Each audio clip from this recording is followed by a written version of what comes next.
Well, it's official, ladies and gentlemen. WWE is officially trying to bury Rusev. I know for months and months I've talked about why they should be pushing Rusev and what's wrong with them, and they have money sitting right in front of their face and they're just not using it. I even made a video about the uprise of Rusev Day. It's one of the most popular videos on my channel this year I made in the past few months. And you know, we all seen the reports, the rumors of Rusev reportedly asking for his release. And what do they do to, try to get him to stay? They put him in a match at WrestleMania. Now, we all going in, most of us, some of you didn't fall for it. I'll admit, I was the one who fell for it. Some of us went into this match thinking, okay, this is WWE's chance. They're finally going to capitalize on the Rusev Day thing. They're going to put the title on. They're going to have him do a little run. I'm not expecting them to have this year-long run with the title. Obviously, they're probably just going to take the title off him at the next pay-per-view, but they're going to put the title on him, see where it goes. Probably put the title on Jinder the next pay-per-view. But nope, what the hell do they do at WrestleMania? They have Jinder Mahal win the match. And who took the pin? Oh, Rusev, of course. The guy who had Rusev Day chants echoing throughout the arena. Echoing throughout the entire arena before the show started. Echoing throughout Bourbon Street. Away from the fucking Superdome. Echoing throughout the Smoothie King Center during NXT and SmackDown and Raw the past few days. They had him take the pin. And now you're sitting here wondering, well, what's left for Rusev? We get to SmackDown Live. And it's like triple threat match. I'm going to get to my review of SmackDown Live right after this video. So I'm not going to get too much into it. But we have a triple threat match. Now one contender match. You're like, okay. Rusev lost at WrestleMania. It's the night after WrestleMania. They know there's going to be a smart crowd here. Obviously, they're going to have Rusev be the number one contender to face Jinder Mahal at Backlash. Or at the Greatest Royal Rumble. Nope. They have fucking Randy Orton win the match. And I'm going to get into that rant on the SmackDown Live review. Because I had a lot of words to say about what the fuck they did there. But Rusev loses twice in the span of 48 hours.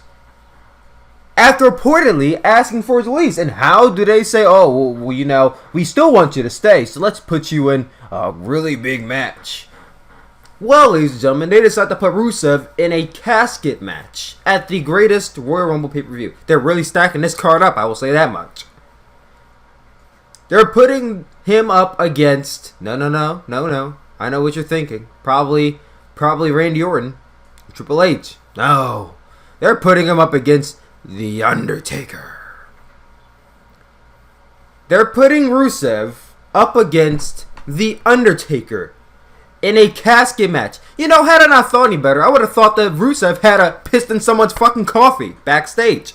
Maybe took a shit in Mr. McMahon's fucking office. And now they just start burying him for no fucking... they have a reason to bury him now. But I don't understand. I don't understand this. I should be excited. Obviously, they're giving Rusev the rub, putting him against The Undertaker. But look at the match and look at how he's being pushed. They're obviously positioning The Undertaker to literally bury Rusev at the Greatest Royal Rumble. Look at the match setup. A casket match, ladies and gentlemen. Where do caskets go? Underground. They are literally trying to bury Rusev using The Undertaker. And you know that The Undertaker is not going to get booed here. They're in Saudi Arabia.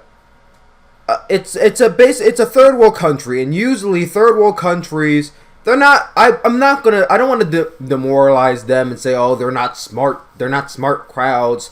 But usually WWE can just spoon feed these crowds whatever the hell they want. Roman Reigns is probably going to be the most over guy in the stadium. All the baby faces will be cheered. All the heels will be booed. They're just going to position Rusev as the biggest heel going into the show because he's going up against The Undertaker.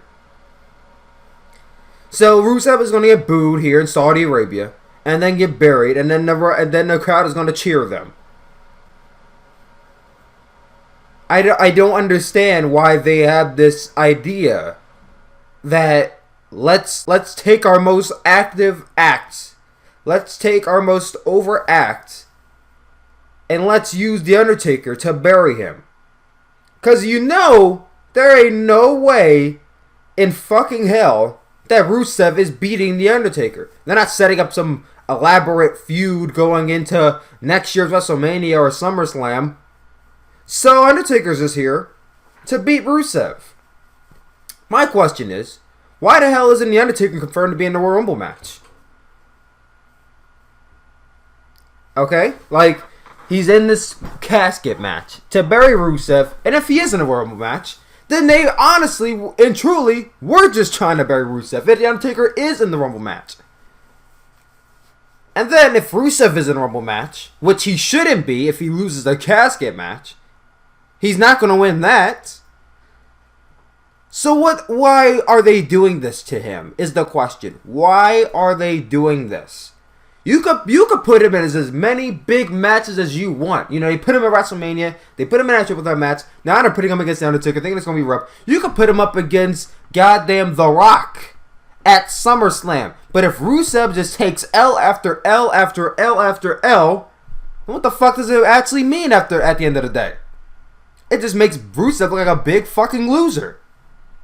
So no, I'm not really all too keen about this match.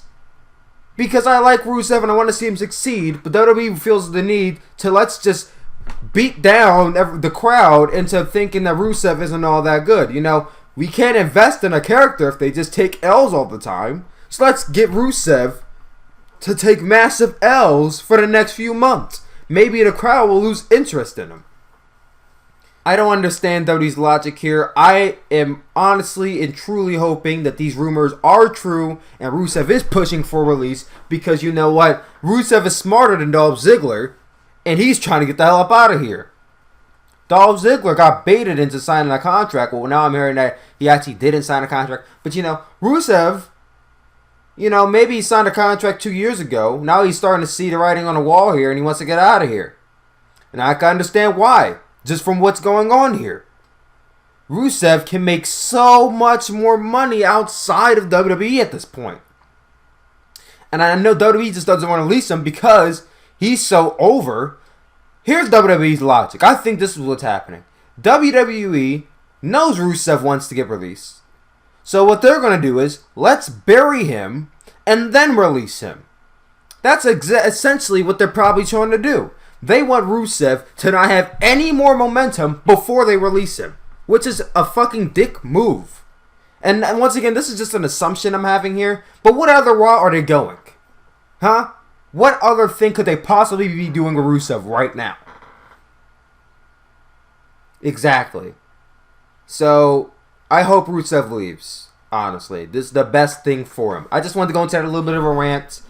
I'm excited to see The Undertaker competing again. I mean, I don't know how I feel about The Undertaker competing again. You know, he just competed at WrestleMania a few days ago. Now he's going to be competing at the Greatest Royal Rumble in a casket match. He competed in a 3-minute match against John Cena. This casket match can't go any longer than 10 minutes. And if the casket match goes 3 minutes, then they've really buried Rusev. They put Rusev beneath the earth at that point if that match goes any shorter than 5 minutes. But we'll have to see. I really hope Rusev leaves WWE at this point because he really doesn't deserve this treatment.